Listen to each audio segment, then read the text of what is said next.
Hey, we're back. It's the SBP Podcast Mobile Filmmaking. I'm your host, Susy Botello, and you're listening to episode 193.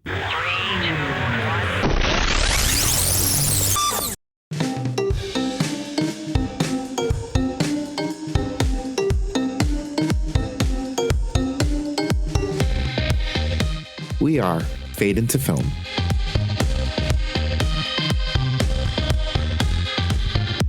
Hey, we are back in our Fade into Film discussions with Joey Min. Joey, I can't tell you how good it felt to finally have you back this week and to hear your song. Okay, my song, our song, with your introduction. It was just awesome. Anyways, it's good to have you back. You don't have to share what happened, but we'll just say that the power and the energy wasn't there. Yeah, that's definitely what happened. Yes. So, Joey, where are you today? You're not in a trailer, are you? Or? No, I am at home. Awesome. I did take, because of everything, I guess I took a little break. Well, unexpected break. And I just pretty much took 2 weeks to kind of slow down, and just trying to do other things. Yeah. Because we were talking about that, how, kind of rotating the soil. Right. Yeah, I was telling Joey, in case you guys missed it, in the episode that I recorded, for the love of content creators, I spoke about that, about, basically burning the candle at both ends. Is that how people refer to that? Yeah. I like the term. Yeah, and so I was sharing this with Joey a second ago, how one of the ways that I deal with that is rotating between 3 different projects at a time, so that I'm not burning myself out with one project the entire time. Which makes a lot of sense, right? Yeah. Yeah. I mean, the funny thing is, I didn't think anybody else was crazy enough to do that, but you do that too. I think a lot of people do, and considering how I'm one of those people that I feel, and I know this is not a good thing, and definitely as I get older I really do need to slow down, but the idea that I don't feel like I feel like I need to be productive, most of the time, right? And sometimes, actually most of the time, I'm sure for people like us, rest and relaxation doesn't right. It doesn't click as a necessity for your, for being productive. Like, you have to rest, but that's just what it is, right? So I have other projects that I do opposite of my main things that make me, it helps me think about something else, and it just kind of rejuvenates my mind for that main project that I might not want to go back to. You know what I mean? So. Yeah, it's kind of like I hear about people that they go on vacations, right? They're all like, yeah, I need to be, kind of a little bit of a sad story, unfortunately. But when I was getting ready to be a script supervisor for the first feature film that I worked on, I met up with a professional Hollywood film script supervisor. Mm-hmm. And she broke everything down, gave me some of the paperwork, some templates, and gave me some advice and some tips and things like that. And I was so grateful to her. And I told her then, when I got back from filming, that I would meet up with her, and I would buy her a cake or something. I don't know, coffee and cake, whatever you want, as a thank you for that. And when I did, she said, no, look, I'm actually working on another film now, so it'll have to be after that. Mm. And so then I worked on another film, and I emailed her, and I said, hey, this is great. This position just came open because I was going to be the script supervisor, but I got kind of scaled up to be the production coordinator if you'd like to do it. And she said, no, I'm actually taking a vacation. And she was going to go to Hawaii. Mm-hmm. And I was like, oh, that's awesome. She was like, yeah, because I just got done with this one film with director so-and-so. And she was really excited, but she needed the break. She was just exhausted from it.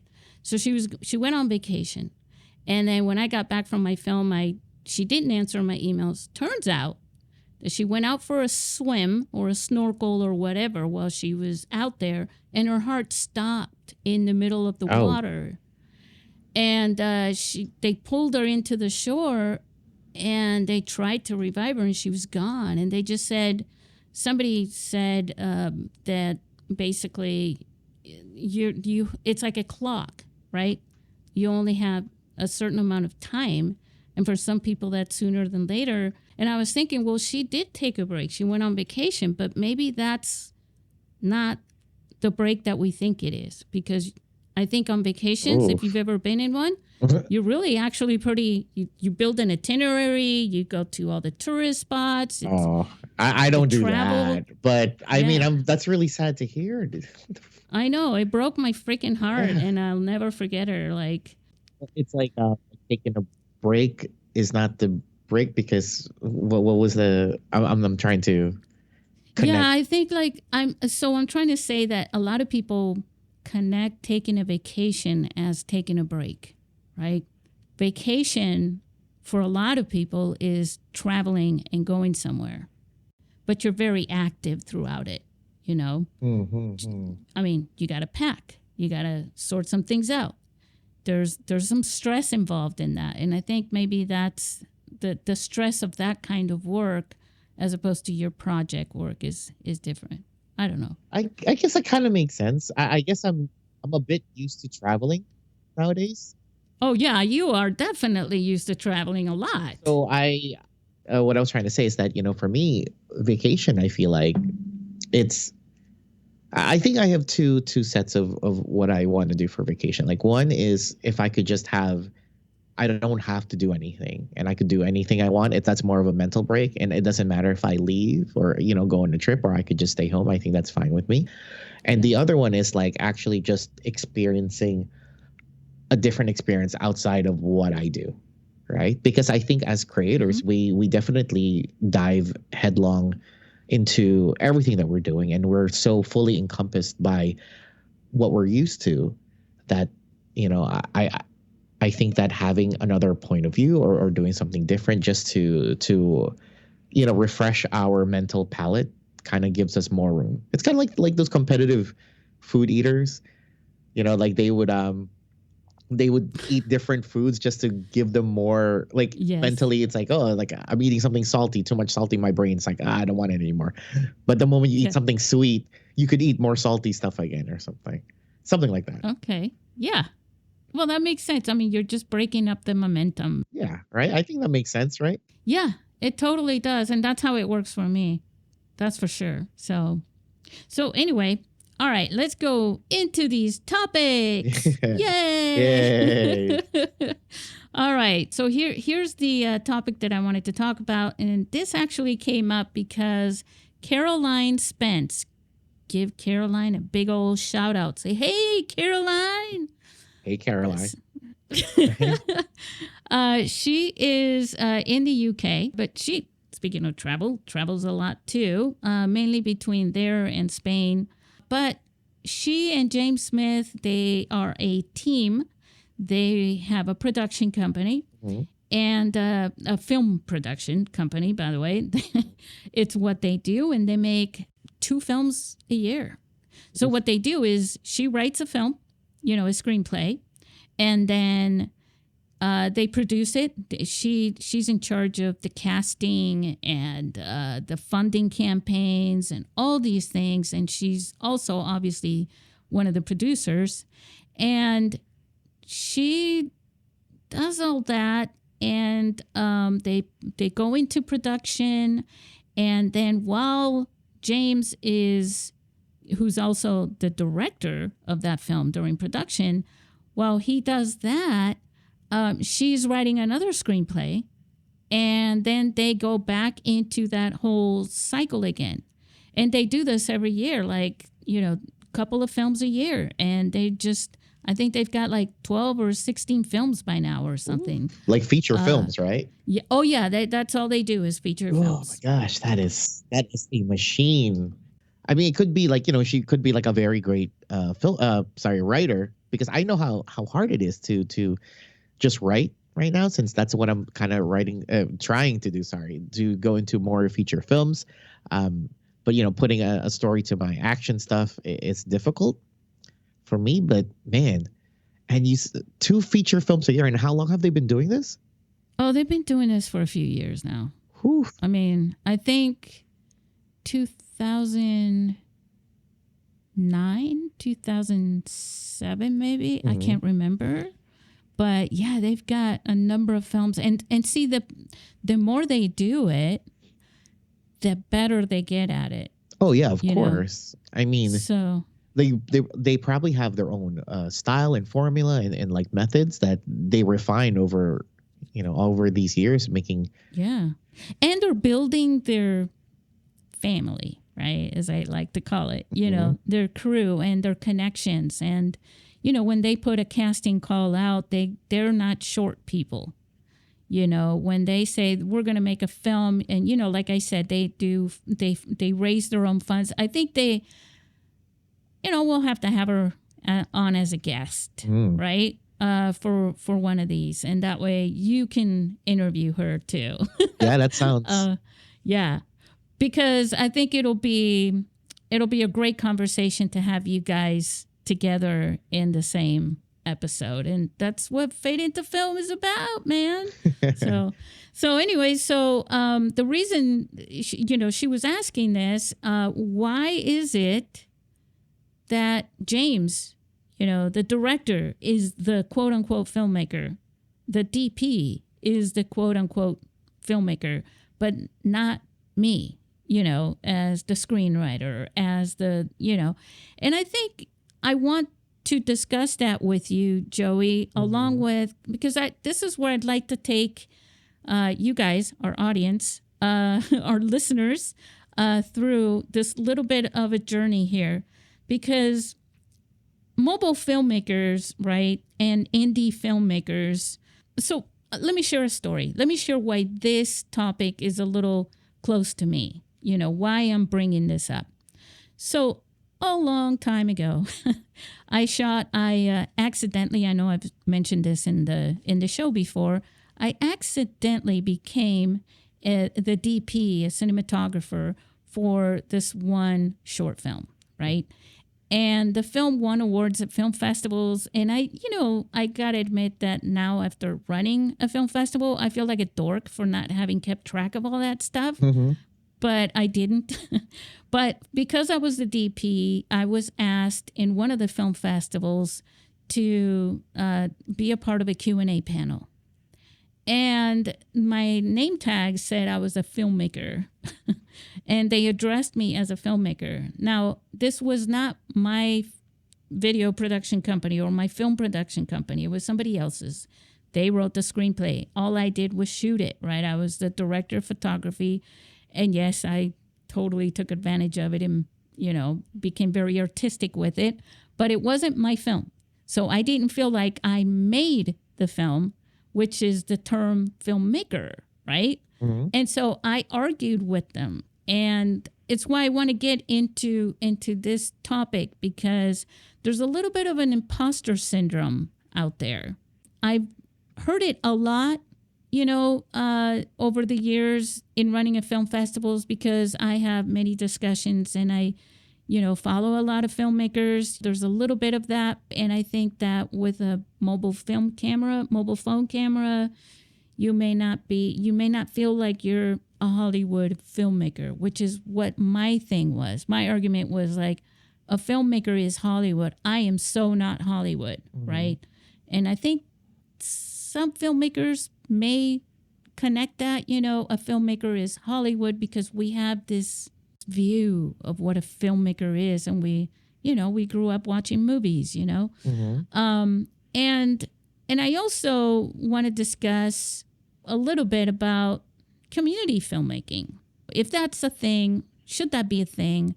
That's another topic that was brought up a few times with me for different reasons. And so I'd like to kind of discuss that a little bit, but then I'd like to end this episode with a conclusion, something a little bit on a high note on how to avoid the imposter syndrome. So I'm going to throw this at you first, Joey, and just go into it and share with everyone from your perspective and your understanding on a professional level, right? What the industry considers a filmmaker. Because to me, hey, if you made a film and you finished the film and you made that whole thing, you know, all three phases, from pre-production, production to post-production, you're that person. It's all on you, baby. You did it. You're the filmmaker. But it's not really that simple, is it? Or is it not? I'm guessing professionally. I really can't say this too much. I really don't think I'm professional, but maybe it's if you're not a unit person, if you're a department head, right? I would consider you already as a filmmaker. Obviously, if you not only are you like, you know, a department head, but also you actually engage in making films. Like you could be like, you know, like, I don't know, head of wardrobe. But if you are like, you know, if you're the head of wardrobe, I'm assuming, you know, if in a big budget production, right? Like you already know what all the costumes be. Like you have very fine details on what like a period piece might be or something like that. And like, you know, you put your time and effort in your craft that leads into your skill set going to filmmakers, right? Being a filmmaker, because not all filmmakers are of the same base, right? Like, you know, like say with like John Wick with Keanu Reeves, right? The director was as an action guy first, right? And so that's he learned filmmaking through doing action, and now, you know, he's doing all that stuff, right? As well, and there are others that might be, you know, more into horror or more into like drama, right? So, and depending on those genres, there's little subsects in that you know, like certain skill sets that are much more useful than, like, say, like what I do, like fight choreography. You're not gonna do fight choreography in drama, right? But like, you know, it's more there's other skill sets that are much more important than that, right? So I guess, you know, the term filmmaker, I'm sure, has evolved now that we are in the digital age and whatnot. It's since we're not using films anymore, but we still call it film, you know. So maybe that makes sense, right? And then a lot of the technical aspects has evolved and changed. Yeah, I guess that's what it is. I mean, I think you're a filmmaker if you make films. Like if you're, you know, I can't. One, I love, and I want to throw this in there too, because you just, you know, just entered my mind while you were just saying that, because the old filmmaking way was the production company, right? The production house, and no one else was allowed to make films. Yes. So maybe that also has something to do with. I mean, we're also talking about change. You know, you're saying like when the mob controlled Hollywood type exactly. of thing. Right? Exactly. I mean, right. You know, that's just monopolizing things. I don't think that's really filmmaking, like at the heart of it. That's just business at that point, right? Like, oh, no one else can make films, we can, you know, like, I mean, so. Yeah. So I don't know if people, you know the history of Hollywood, right? Like how the mob control it is pretty bloody, and like, you know, for the people to do like indies was kind of a dangerous thing, right?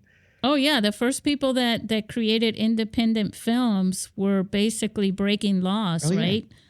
You know, not really laws, but you know, well, like Samuel Goldwyn, you know, people I worked for, basically, right?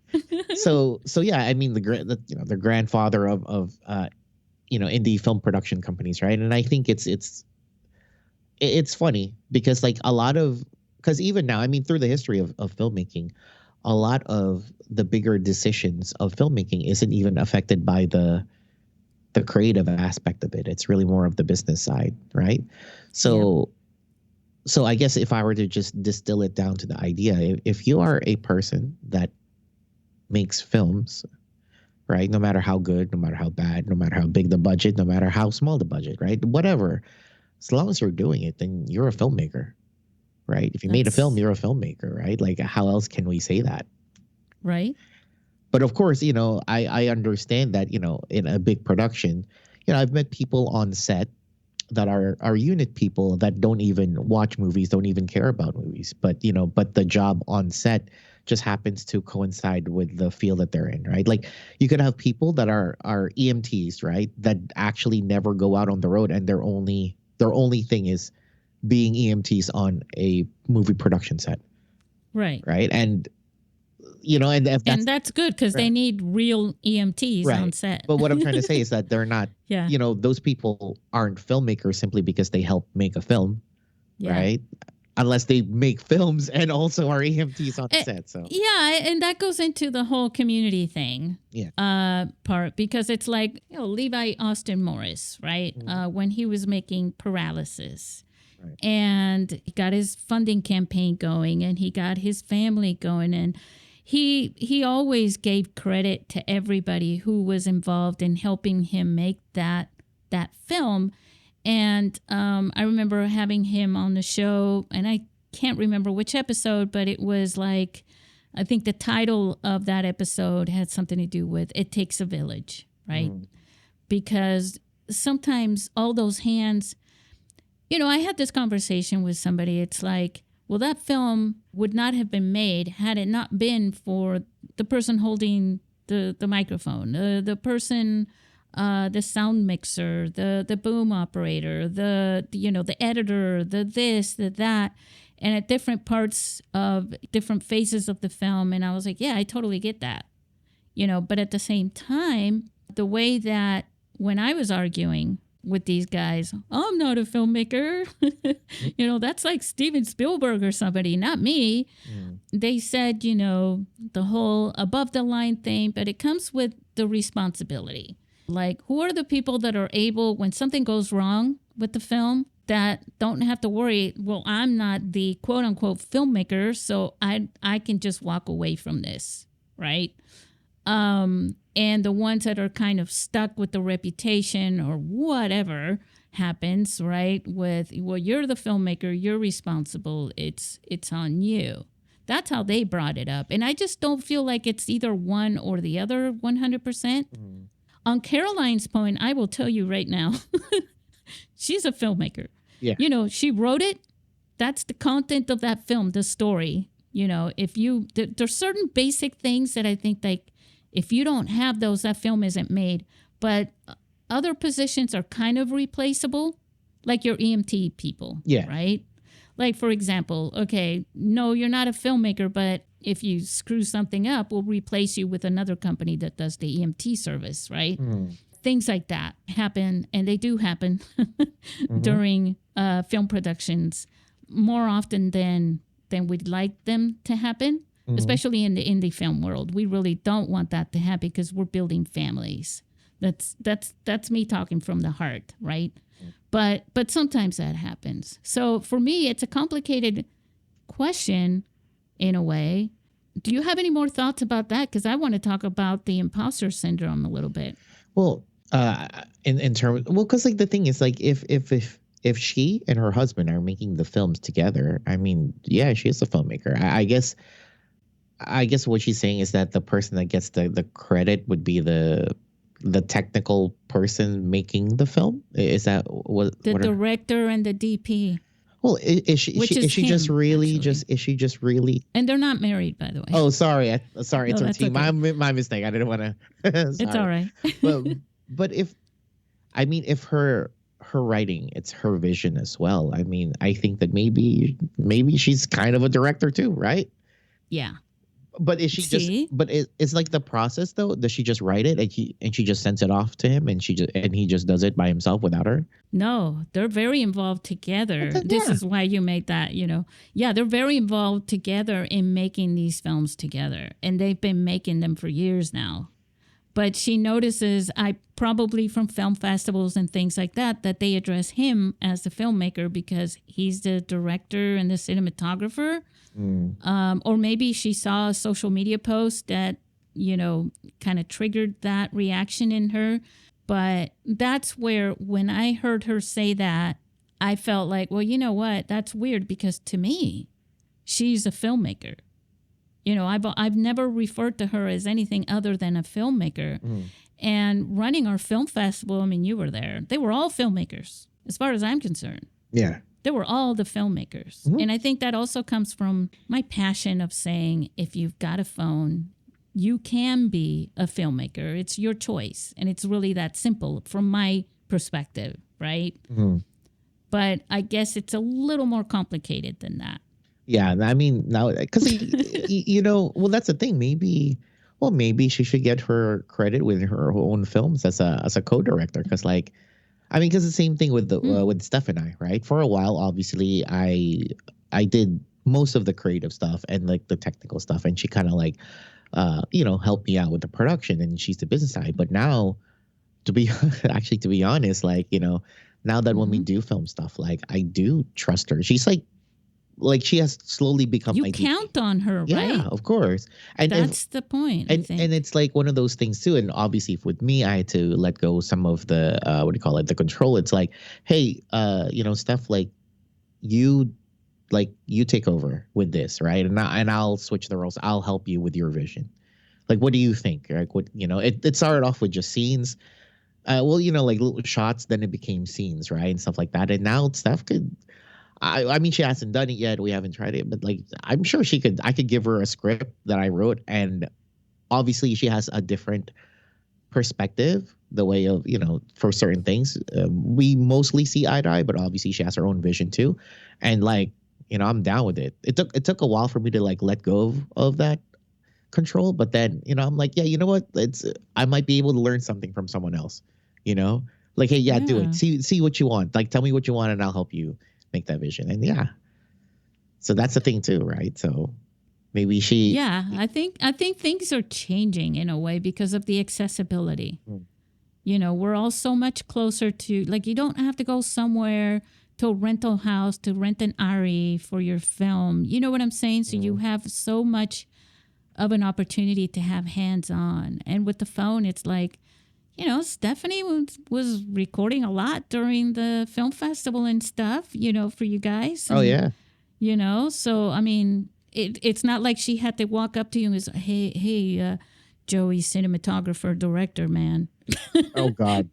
Can I borrow your That's camera weird. for, you know what I'm saying? And I'm sure this happens on some sets here and there, if you guys, especially for your YouTube stuff, right?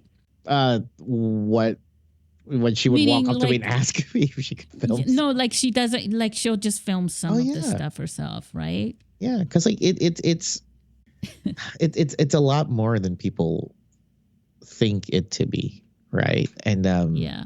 especially because being being a filmmaker on YouTube, or already it takes more than just. I think being indie in anything now, in whatever aspect or whatever genre, I'm sorry, whatever industry, I think learning YouTube is an integral part, because you have to also learn marketing and the business part of whatever creativity that you're doing, if you want to push it out to to more than just a hobby, right? Yep. And that's what I agree. yeah. So obviously people can make films for themselves, for their friends. You don't ever have to show the world what you're doing. Art, your art is your art. You can do whatever it is with it. But definitely for us, I guess I didn't know or expect that YouTube would have been a big part of my everyday life. Going into. Wait, so you didn't go into it like this is going to be with that kind of a strategy? no, we're going to be doing this. Because when I first started YouTube, it was, oh man, it was before this team, right? Before Art School Dropouts. Oh, that's right. Right. And I was trying to be a stunt man. I guess I thought that would be the way for me to be able to move up the ladder. I guess I was thinking corporate, where I get to a point where I could action director or something, and it really wasn't. And plus, I'm socially awkward. I didn't really talk to a lot of people, and I wasn't really good at making connections. And just doing stunts wasn't really what I wanted to do. I wanted to make films, right? I wanted to tell my stories as well. I just happened to have a background in I love martial arts action. So when I did that, I would post the stuff that I was doing on YouTube before as like a portfolio, kind of like, for, I could send to casting agencies. But eventually it became one of the things that I kind of got sick with something, and I got injured, I got sick, and there was a point in time in my life that, I wasn't, supposedly I wasn't going to be able to do martial arts. I can't practice or really walk around anymore.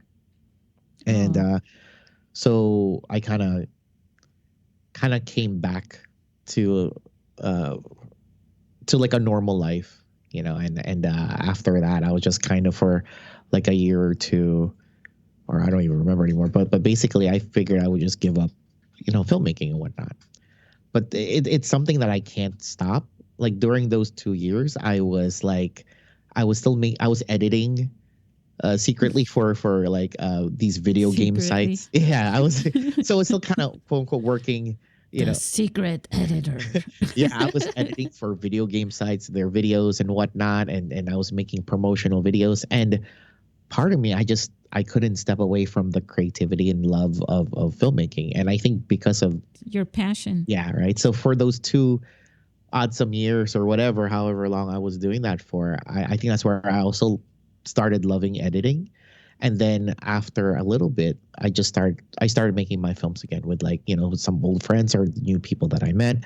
And eventually I started taking it seriously. And then I quit everything, and I was going to die by my art. I quit everything, and I did the whole YouTube proper. And at first I was just making sketches and whatnot. Then I met Steph, and then I met Angela, and just basically how my team grew. And now after all of that, I realized like, oh my gosh, I could probably do my films again.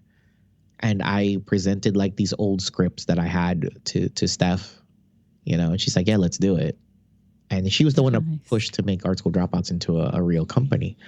And yeah, so I have all of these scripts since I was in high school, right? Oh, you're so lucky. Yeah, I mean, but that took like what, 20 plus years? No, but that you were able to somehow hang on to those. Oh, I hold on to memories. I think that's my thing. Yeah. Like I don't really have much in terms of. Yeah, but you have them. Like you have the script. See, for me, it was like I moved around ever since I was a kid so much. I lost so much stuff.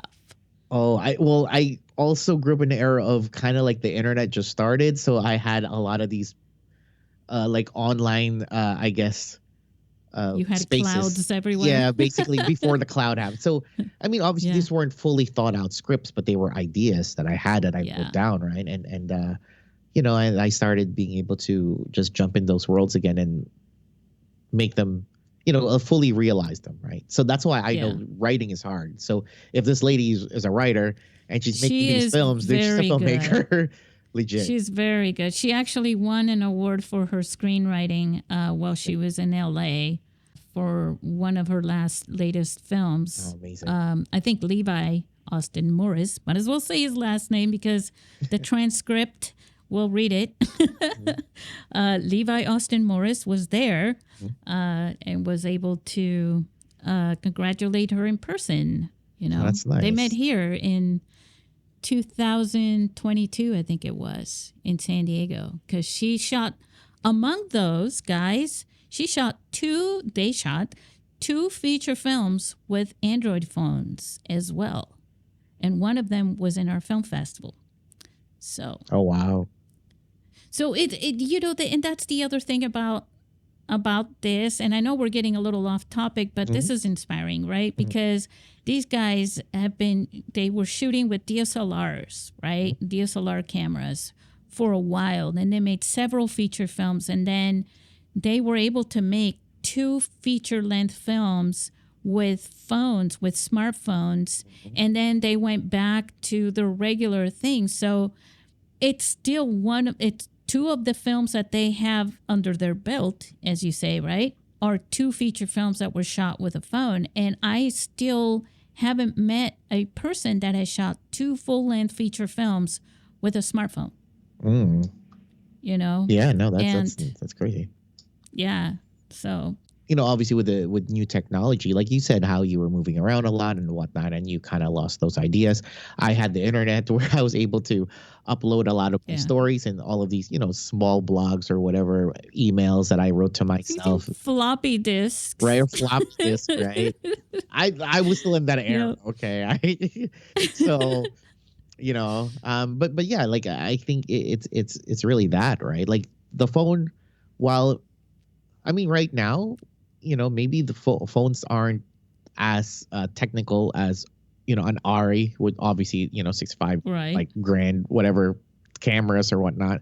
But eventually, it would be the phones are like current palm quarters, and a lot of people that started with phones could, move on to do other, like bigger cameras if they choose to. But yeah, definitely, it's just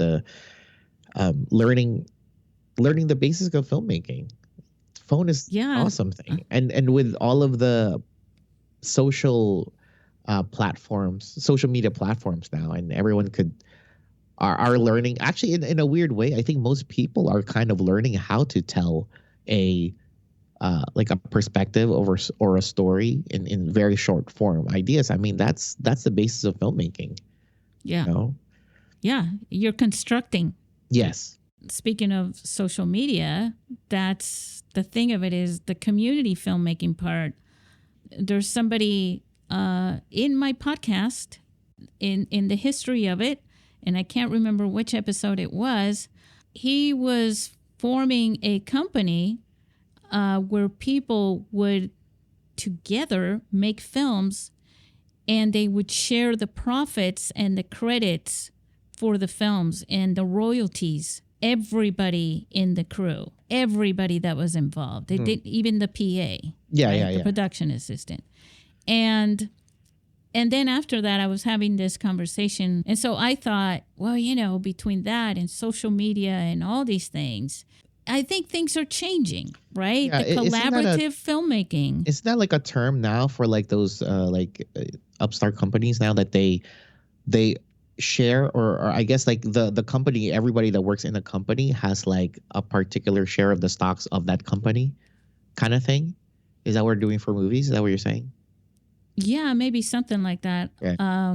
So like everybody that's in the company owns the company. Well, so basically this company created a platform so that filmmakers could find their crew within that platform, and everybody in that platform that was helping this filmmaker make a film, everybody who worked on that particular film would receive all the royalties for that film. Mm-hmm. And I know what you're saying about company, because normally you're thinking a production company, right? And so everybody in the production company. So yes, for that one production, for that one film, everybody who works in it. But I believe that he was telling me that they wouldn't get paid up front. They would get paid after the film was made with what the film made. Yes. So is there like a time, like how much time passed before they? I understand. No, I think it's just like you make the film and then it gets distributed, and through distribution, the royalties that come in from that, they basically go to everybody, in pieces, like equal parts or something. They go to everybody, because you're basically like the way films are made, right? They're funded, like Caroline and James, right? They put out a funding campaign to get into production. Then they have another one for post-production.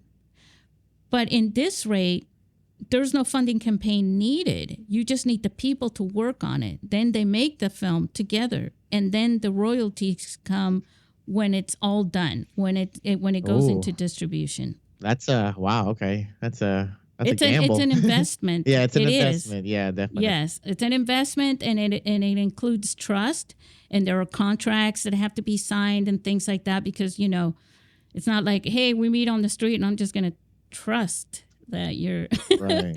that you're not going to have a real obligation and commitment to this in some way or another. But I think that's the beginning of something that is happening without it being so organized and formal and official in a way. more so in indie filmmaking where I think guys, if you're an indie filmmaker and you're getting ready to make your film or whatever, these are discussions you might want to have with the people on your team. Just bring these things up and say, would we want to distribute our responsibilities and obligations for the making of this one film and see how that goes and how well you work together? Because I know things can get pretty touchy if you're in the middle of making a film and then you go, by the way, I was thinking that maybe we just won't pay anybody and we'll just, do it off royalties or something like that. But, like that's the last thing you need is to throw that wrench in there on top of everything else. But that's something to think about. But I think I'm ready to talk about the imposter syndrome that there is no cure for, or is there? I might have one. Mobile filmmakers. Now, I had, and I still have it a lot of times. I think it's normal for most of us to have imposter syndrome at different levels, depending on what we're talking about or addressing. But, if somebody says to you, oh, you're this, and then you're like, oh, man, no. Like, I'm not that. I mean, I know you have it, Joey. I have like a double imposter syndrome. It's like, is my work actually good enough that I think I have imposter syndrome? So it's double. It's even worse. It's like the Inception syndrome for you. The thing is, a lot of people have it. And I think that if we're telling people, no matter who you are, right, you got a story and you want to make a film. Of course, you're going to make a film. And I mean, of course, maybe not. You're not going to make a film. But I'm saying if you do, right, that you make a film. Let's say you make a short film. Hopefully you do. You start out with a short film. But you make a film. And then you're invited to a film festival to go to the Q&A, walk the red carpet, and you're called a filmmaker. Are you going to say no to that? I don't know. I wouldn't. Not in a... But you're going to do that. You're going to do what you're just doing right now. You're going to go I'm a red filmmaker, but in my head, I'm like, maybe I'm not. But no one has to know that. Yeah. And then a newspaper comes up to you and says, this film festival called you a filmmaker and we want to interview you as a filmmaker. Maybe put you on TV on the local news, because you were in San Diego and wherever you happen to be. That's kind of cool. One of our locals made it out to San Diego to make a movie and you're a filmmaker, and they address you. And, that little, the ID tag on the bottom of the news, it's the little ticker says, Joey Min, filmmaker. You start to get a little like, oh my God. Imposter syndrome is very real. And I think it can get in your way. Of course. What are some ways that you can think of that for a filmmaker, obviously, that can really get in your way? I mean, definitely expect... See, this is also doesn't make sense. One, filmmaking is a very visual art. It's a very visual art, obviously, right? Because you have to watch it. And particularly our craft needs an audience, right? Yes. Sometimes though, and then of course, like the criticism of others and the expectation of others is good. It makes you have a better, well-rounded idea of your vision or whatnot, and how how other people might see it. But ultimately also that, I think a lot of us forget that we are our first and best and worst audience of our own work. Yes. So, and critics. Yeah, and critics, right? So it took me a while for me to also just make movies for myself, right? That I would like. And then I also started, I wasn't too fully into my own mind that I wouldn't be able to understand how other people might see my film. So I started kind of empathizing and sympathizing for other people, which also strengthened my idea of what my audience sees. And then that also shapes what I see. But obviously, the downfall of that is that if you put too much stock or trust into your audience, then they dictate what you should make. And then you will never have a good idea of what vision you're making.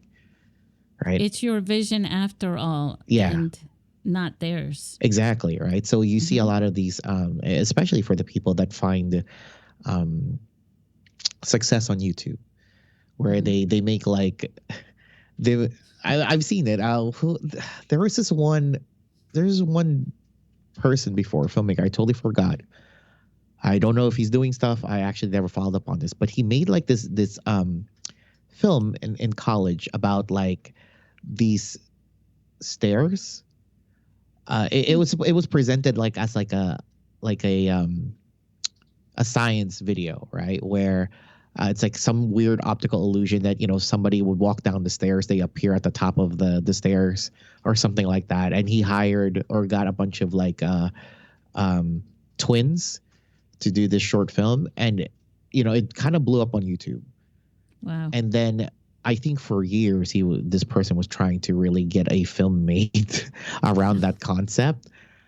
But because of the whole idea, like, instant success for something like that, when there is no like structure to your art, to your style. Substance. Yeah.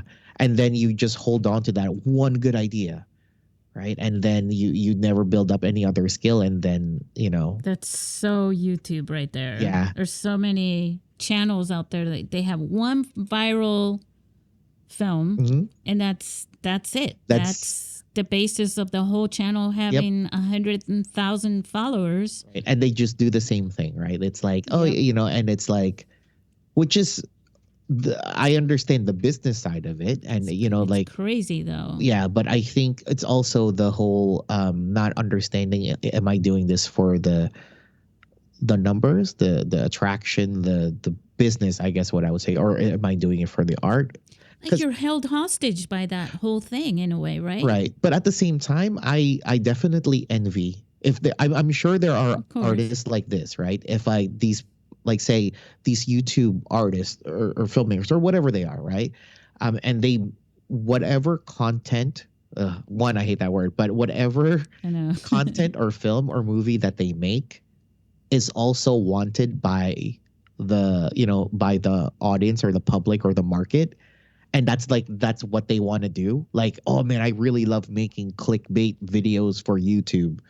Like that's my highest dream, and I am fulfilled in both passion and soul and everything, and in my wallet, dude. I am very much envious of people like that, because now they're if they feel that they're hitting their highest form of art, plus they're getting paid for it, dude, that must be so satisfying of a life.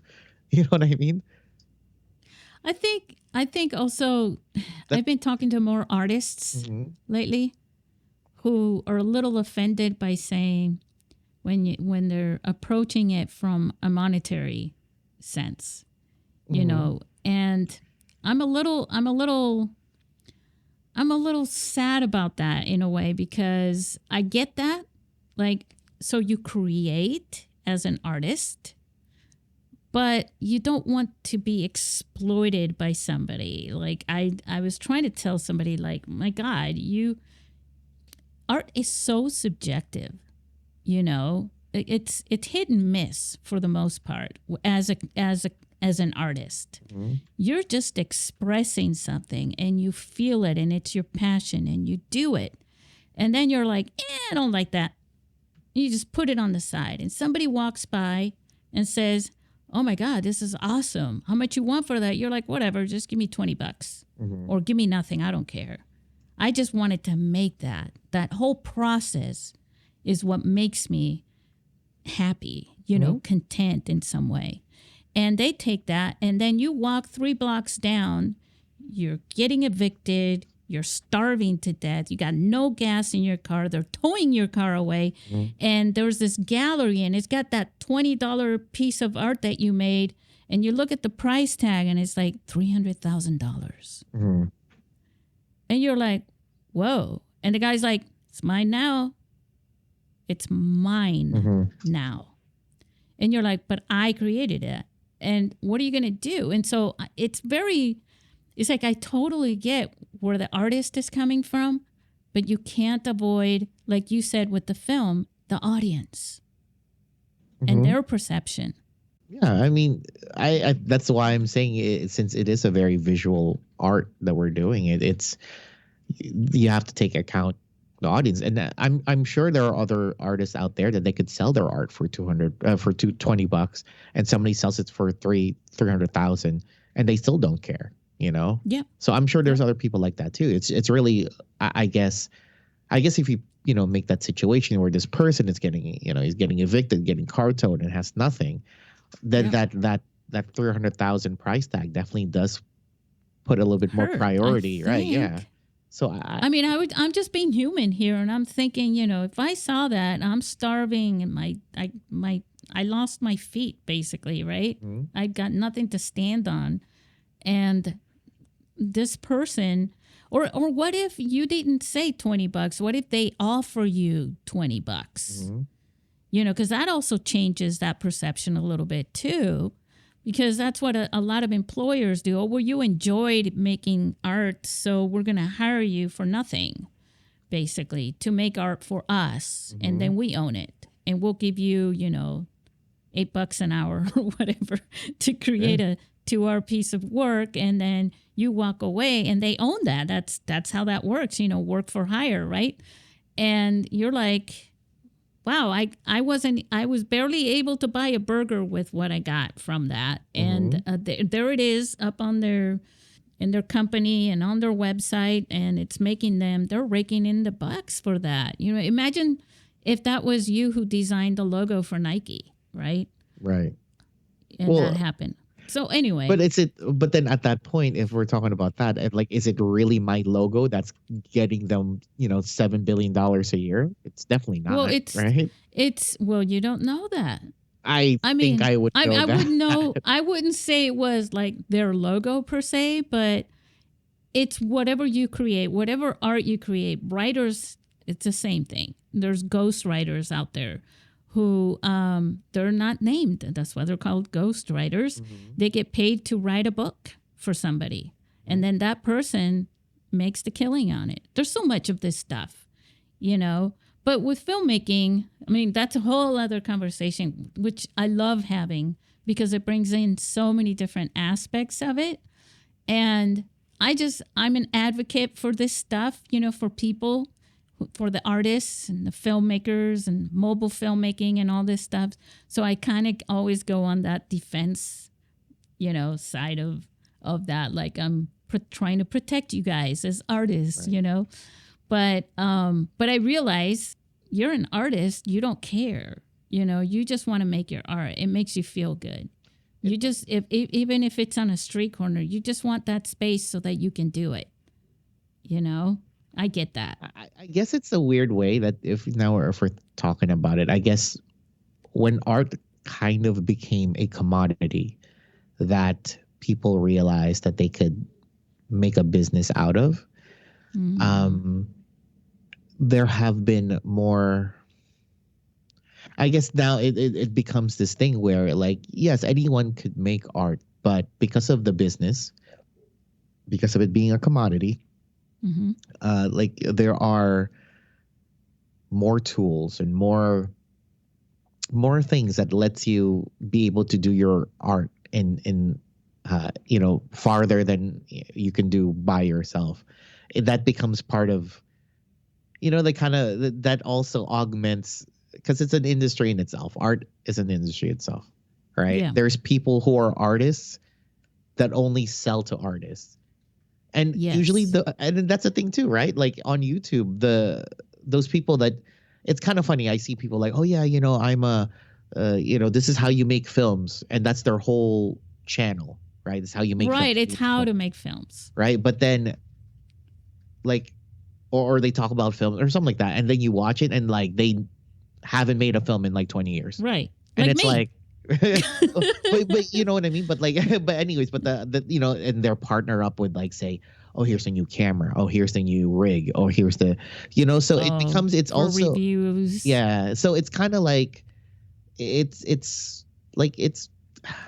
mean, it's just part of the evolution of it all, right? Like art is a commodity now. People, so yeah, you're right. Companies could pay for, or like this, music production companies could buy an There you artist, go. right? And then it's okay, well, you're our worker now, make us money, right? Because Yeah. but at the same time, it's like, since you are a worker and you are making us profit, we want to help that. We want to cultivate that. So here's the money. Here's whatever you need to make us more money, right? And Because we're not talking about like cooking food. We're like, oh, I made this wonderful food. It tastes great. Someone eats it. It's gone. I got to pay you if I need more. This is paying for something that's everlasting.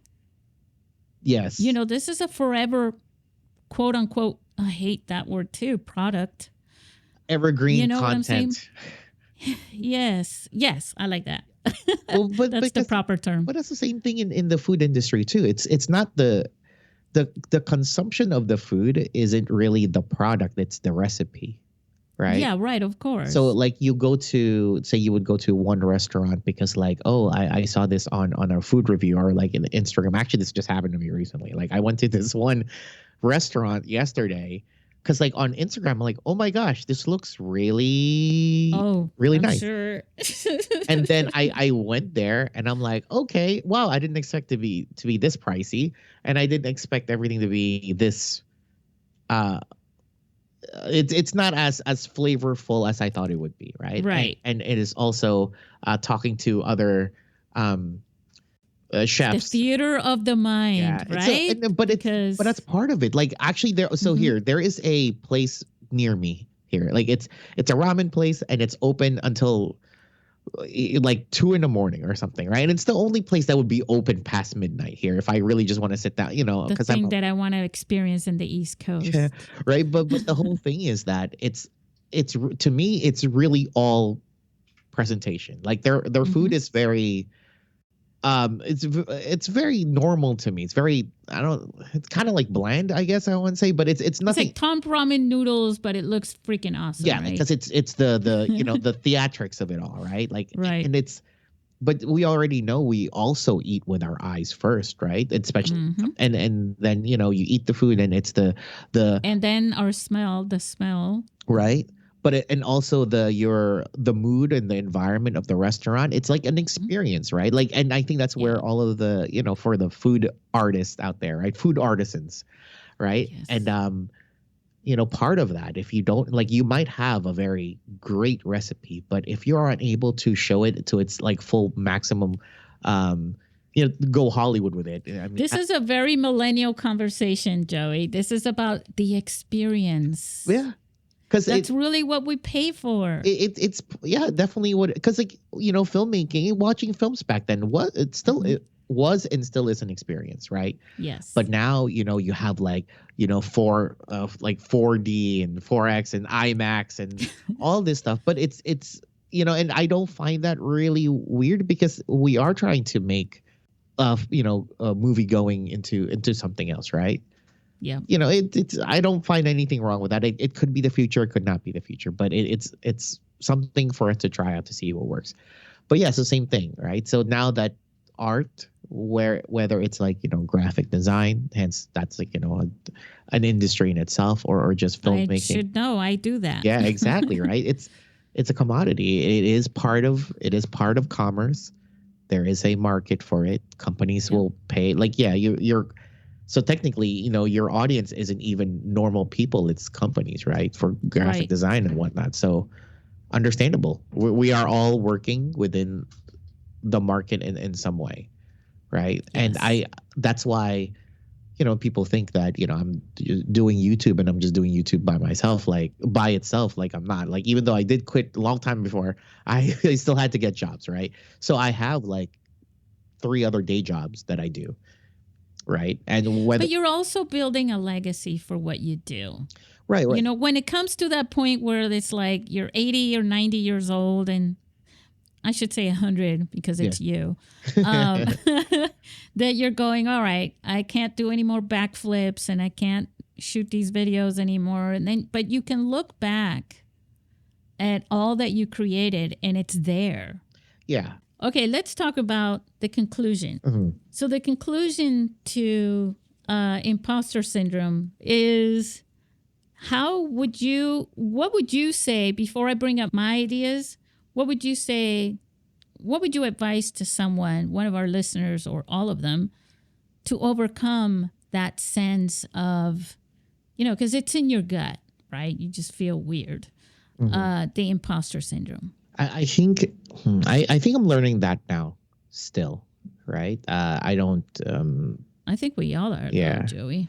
But I yeah, definitely. Because I think I would like to think that I would want to have a stronger self image of what I consider an artist to be of my art, right? Like if I were to watch my art or my movies or whatever that I'm doing, and somehow frame it as not me, would one, I hope that I enjoy my own work, and two, like, oh yeah, well, this guy's obviously doing well. Like he's doing great. I'm entertained. I like what he's doing. I like what she's doing, whatever. I don't know, if you could frame your work as like somebody else's work or something like that. And just really just think about it. And then if you actually do like your own work, I think you would have to internalize it, that like, I really do like my work. I am very proud of my work, and I know I can be better, but right now with say the money that I have or the resources that I have, the equipment that I have, that's best I could do it. But I'd like to see where I can go and I can be better at, right? And then maybe at that point, if somebody starts really liking my work now, I also have to kind of also accept that, like, yeah, dude, I put time and effort and, and heartache and pain and joy and sorrow and, everything in my work up this far. And to be able to say, like, yeah, I believe my work costs more than that, or I believe that's how much my work costs, or you know what I mean? Or I think you're being very generous. I don't think my work is that much, but at the same time, it's like, you want to be realistic too, though, right? You want to be realistic, but if someone's offering something to you that you feel is like above your rate, and they think that your work is worth it, like take it. Like take it as in like, and just like, maybe, then like at that like time, accept it. Accept it. Like accept that this is what the world is saying, that, hey, you're good enough for this. And if you're not good enough at that, then your work, then the price will come down, right? And it's ebb and flow, right? But I think a lot of the diehard artists, I guess, I don't know. I'm sure there's also artists like this still. It's the suffering, passionate artist is still kind of a trope that we kind of strive for. Like what you said about the guy that doesn't want, once I sell my art, it doesn't become art. Like it's still art.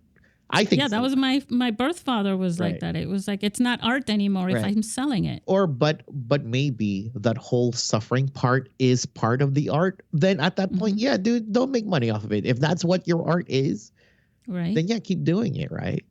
But it's in the end, it's really us that dictates how much our art is worth. And in terms, like the whole imposter syndrome, like because the imposter syndrome is like, is my art good enough? Like, period, right? Isn't that really what it is? Like, I'm not sure if what I'm doing is good enough, I'm good enough or whatnot. But if you're good enough for you, then I think that's the first step in battling that feeling. And I know I still have that. I'm still trying to practice that for and I'm hearing it in everything that you just said. Right. Right? You're like trying to justify accepting. I'm trying. Somebody else's like offer of, okay, it's worth $100. Okay. And it's probably worth 300,000. So let me, and I think the way that you explain that is probably really good for anyone who's out there who has this, because they feel you and you feel them completely. Oh yeah. And I feel you too. What I did tonight was like, okay, how do I look at this a little bit of a formula, right? Like try to put a formula to it instead of, because I think part of what happens is that we feel so connected to our art because it comes from our heart. I'm not trying to be a poet, but I really believe that, right? It's an expression that comes from our heart, our passion. And so trying to make a formula for how do you overcome that feeling of like, if somebody was to call you, you're an artist, you're a filmmaker. And so I feel like the formula is probably the best way to simply detach myself from the heart and the passion of the thing, right? Mm-hmm. Set a goal for your film. You set a goal for it. Okay? I'm going to make this film. You got your vision, right? You know what you want it to be. You've set that goal. It'll help you feel like you've accomplished something when you reach that goal. Once you have finished your film, you've accomplished, that's it. I made the film. And then you feel like I made the film. Take that word, made film, filmmaker. Mm-hmm. And then you'll feel more adequate in calling yourself a filmmaker. I created this art. This is art. It came from my heart. I expressed myself. It's on canvas or it's music, whatever it is. I created it as in history. It's done. And because I achieved and I set this goal, goals are like goal lines, right? You set these standards and things like that for it. It's going to have this kind of music. It's going to have this theme. It's going to have this color grading is going to be like this, whatever it may be. Mm-hmm. And then you feel like you've accomplished something. And then I think you're more able to say, the imposter syndrome is you detach it from yourself a little better. That's my advice. I guess, yeah, that would work too. It's a little more formulaic. Yeah. I'm still answering like an artist. Yeah. Well, and that totally connects. And and I felt every single thing that you were saying because I feel like that too. Right. I mean, look, I make music. One of the things that I do for my breaks, going back to the beginning, give my mind a break. I make music. And later, I select some of the music that I make to use it on videos and things like that I edit or on the podcast or whatever. You know what I'm saying? Right. Not all of them, but some of them, and I have them there. But I don't, I have some of them on a SoundCloud thing because I wanted to have an account there. But that's just a handful of them, mm-hmm. and that's it. Like the rest of them, they live on my computer. They're part of my arsenal, I guess, of little art things that I do that no one sees or because right. It's my thing. I don't like, you know what I'm saying? I don't want somebody to call me a musician. Like I would laugh at myself if somebody called me that. So. Wait, because you don't consider yourself a musician? Right. Because I make music. See? So I'm there too. I get you guys. Yeah. So, hey, we've had a really good discussion. That's pretty good. Yeah. Yeah, I definitely think so. And, usually I just say, say goodbye to everybody, say goodbye to our listeners. But I'm going to end this on a high note. Joey, mm-hmm. Ask Stephanie to produce your next project. Yeah, I definitely will. Yeah, and then come back and we'll even put the link to it. Well, not the next episode, but on one of them. Well, okay. Can I use this moment to self promote? Yes, please do. Well, I'm sure when this episode comes out, 2 weeks prior, actually, so tomorrow of us recording. Sorry, I was talking to you about how vertical filmmaking, right? Yes. And actually, the thing that I was working on beginning a couple of months back. Wow, it seems a long time ago. No, it's probably a little bit more back in February, I think. But anyways, this vertical film that I was working on, it's this noir that I did. It's a short film. It's a short action film. And so that's coming up on our channel, Art School Dropouts. This is coming out on our YouTube channel, Art School Dropouts. This episode comes out on August 13th. Right. So what is it now? So on Tuesday, August 13th. Yes. So well, basically, please check it out. It's a short film on our channel. Nice. Yeah, it's pretty. I Do you learned have a a lot. title, a name? It's called Gunslinger Mary. Oh, yeah. I just saw something on Instagram about that. Yeah, I made a poster, posted it up because I need to make a bunch of deliverables for these for this film festival at the end of the year that I'm entering a couple stuff in. So Very cool. yeah. Oh, awesome. Yes, we will. We'll throw the link for his channel so you can subscribe, and that and those get emailed, right? Your subscribers get emails when you post something new. That is a Stephanie question.